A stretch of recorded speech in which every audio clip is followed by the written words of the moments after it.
کلمه‌ای که از بچگی تا الان همه به هم میگفتن. 30 سال تا اینکه گفتن راه حل مشکلت اسی سیاهه، اون فقط میتونه بهت کمک کنه.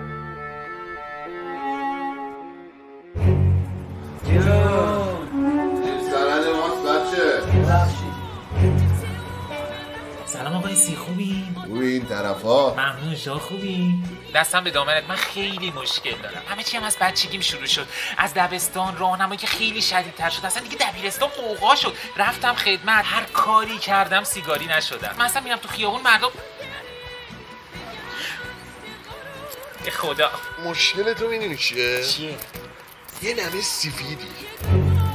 نکته اول راه رفتن شما، چجوری راه میری؟ من؟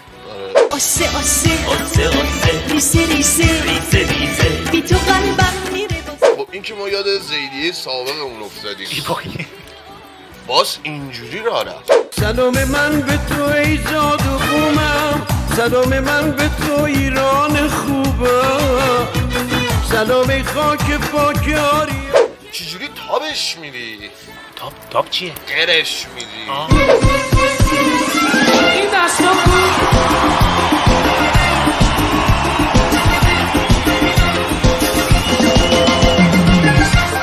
حدل مقدور تابش نده، ولی اگه خواستی تابش بدی این مدلی باز تابش بدی. خواهر فولم لیبه به کلوله لولم، من خواهر فولم لیبه به کلوله لولم. با چی میری دنبال زید میدیه؟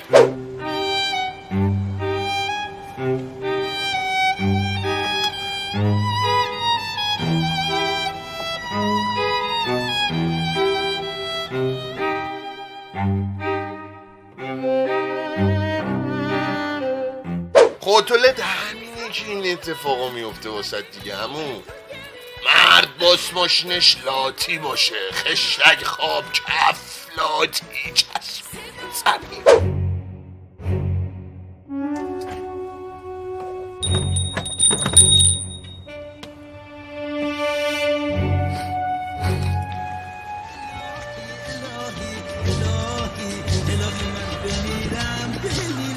الان این ماسک چیه باز خودت برداشتی بردی؟ خب این دستگاه تصفیه هوای مکس لایفه، محیط آلوده با خودم میارم، هوا رو تصفیه میکنه. عالی. بابا به خدا. و جورابم میگیره؟ آره میگیره همه چی. حالا اون ایرادی نداره، ولی از فردا هر رو باید قهوه خونه باشی. چشم. چه جورابیه پوشی؟ این چه شلوار کوتاهیه؟